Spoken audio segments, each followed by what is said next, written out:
Hello everybody, welcome to the Cantrip Cast. This is the series Snacks and Dragons, where we test out unique snacks for your D&D and other TTRPG games, and also talk about some D&D hot takes from our Discord server. I'm Brandon the DM, and this... Amsai. From the Discord server. He's one of our admins and moderators over there. Today we have something fun. We have more snacks from the store in Ohio, Sweets and Geeks. We have some energy drinks that we actually got there. What's the first drink we're trying out today? We're going to be trying out the Megaman E-Tank. It's very interesting. Megaman E-Tank. Yeah. Should be interesting. Should be fun. Should be. I'm a big Mega Man fan. He's my favorite video game character of all time. So as soon as we saw that at the store today, I was like, okay, we gotta get that because I want to try it. So let's crack it open. Yeah. We also have a second drink we're gonna be trying today too. I'm also excited for that one because of the name, but we'll get to that when we get to it. So it's blue. It is blue. Oh, it's blue. That's amazing. Just like Mega Man, my boy. Hell yeah. My boy. What is the hot take we got today? The hot take we're discussing is splitting the party isn't always bad. Splitting the party isn't always bad. Okay, well let's try this out and see how this is.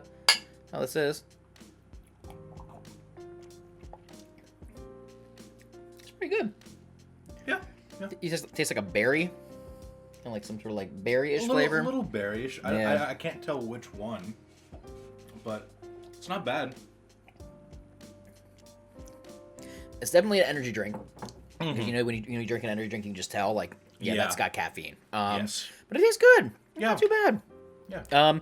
Again, this is called E-Tank Mega Man Energy Drink. It is from does it say where it's from necessarily? Boston Corp.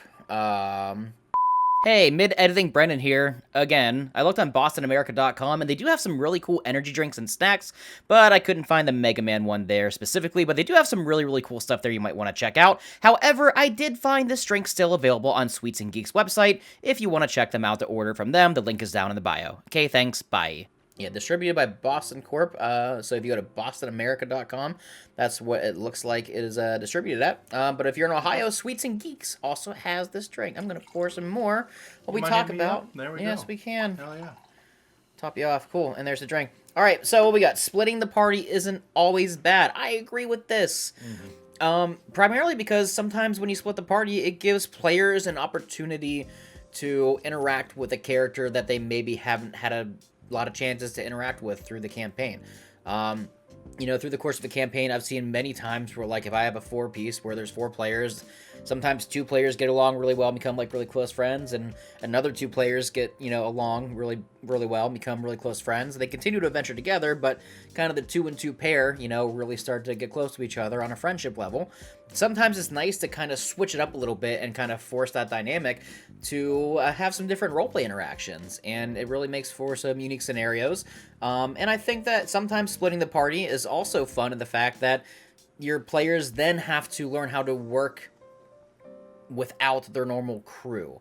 They're so used to adventuring together as a selective party and together that sometimes they, you know, or they get comfortable with that scenario. And there's nothing wrong with making the party, you know, have to think on their feet and throwing different scenarios at them to make them think a little differently and maybe try out some new mechanics or try out some different processes or thinking to overcome different obstacles if you split the party.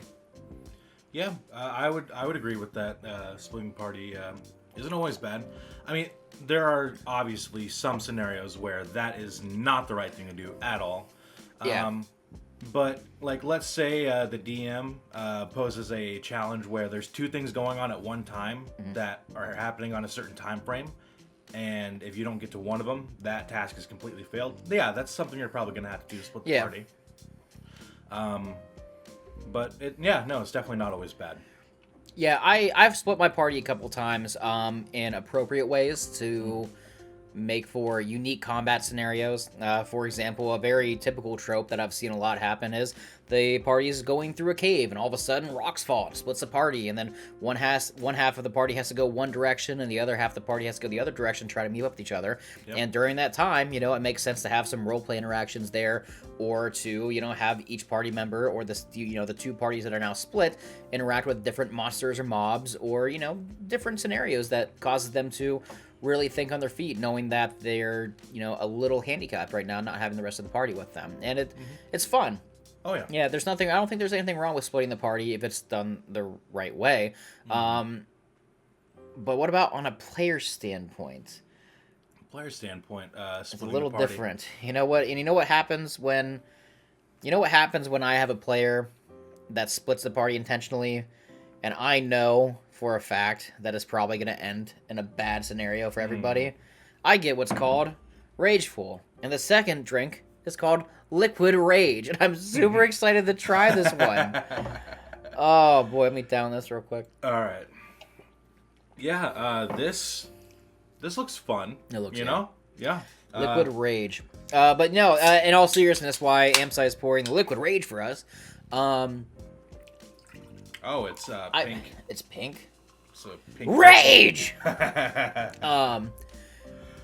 I don't think that splitting the party on the DM standpoint is a bad thing, because you are in control of that scenario as a DM, and you're probably doing it with intention, knowing that you're putting the players in a scenario where they can handle it when they're split, because you're doing it with intention. However, sometimes...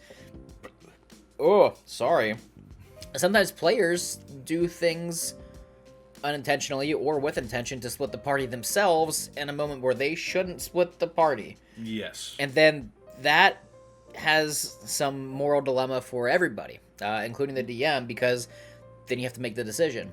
Do you nerf the encounter? That way the party can survive. Or do you keep the encounter or encounters as is and see what happens and see if the players suffer the fate of their own consequences by splitting the party in a time where it shouldn't have been split? And then, of course, you as a DM gets full of rage because you then have to make the decision. And it's kind of like a no-win scenario in that point. I mean, like, yeah, it's great because you allow if you nerf the encounter on the fly or do whatever you have to do, it's great because then your players get to survive, they feel successful, and it's good. But at the same time, you know, the encounter you worked on is now no longer, you know, the same encounter. And also, you know, I'm a kind of firm believer that as a DM, that sometimes you need to let the dice to fade. Dice to fade. Dice decide the fate of the player sometimes, and there's nothing wrong with that sometimes, especially if it's by the player's own decisions or their own doing. The beautiful thing about D&D is that you're role-playing a character. Sometimes you have to bear the consequences and the rewards of your own actions. Let's try this. Let's see how this is.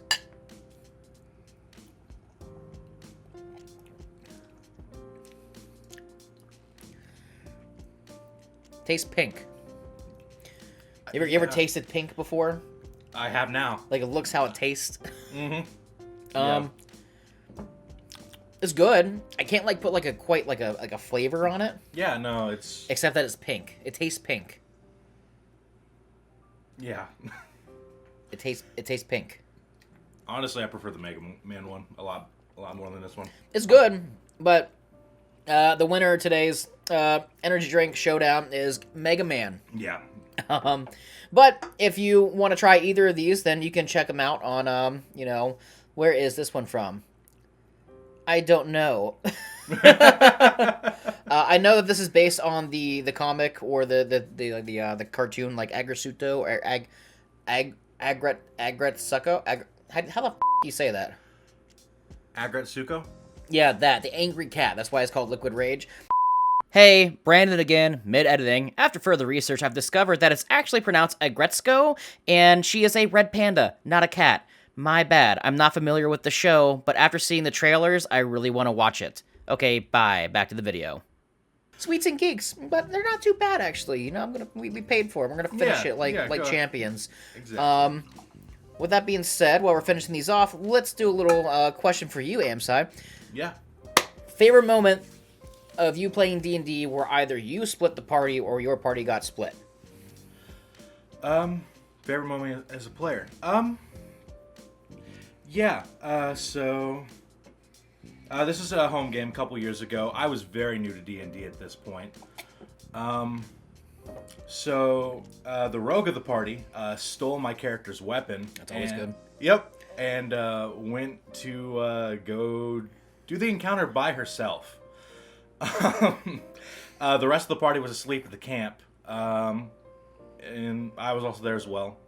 I decided, okay, I'm gonna go up the mountain. I'm gonna get my sword back, and I'm gonna just, I don't know, slap the rogue around, be like, you know, just on the hand, like, hey, you shouldn't have done that. Yeah, don't take my stuff.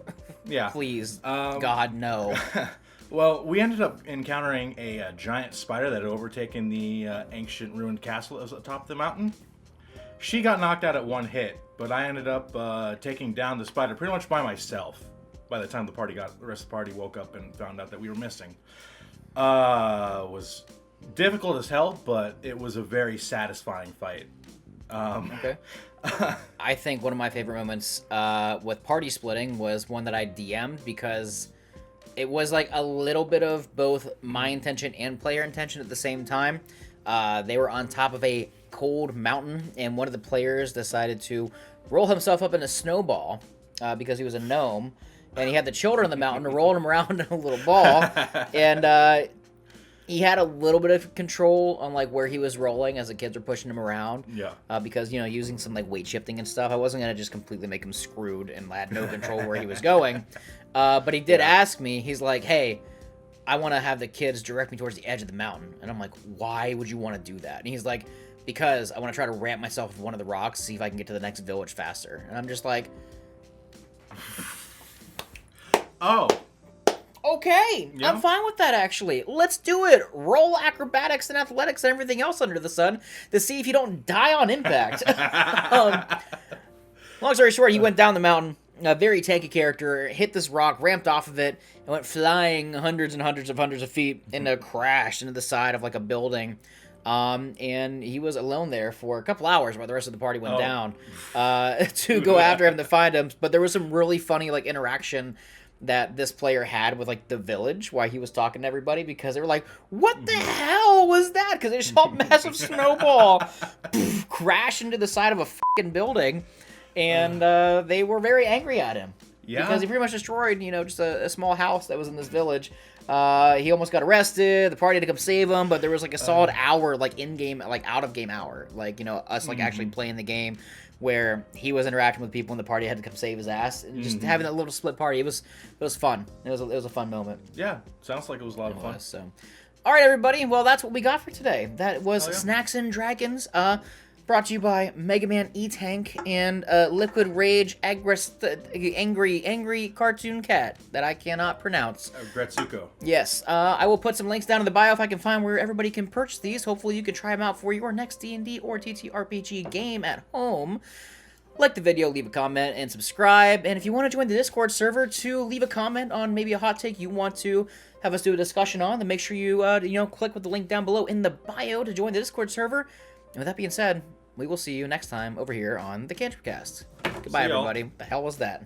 I phoned hell. Oh, bye.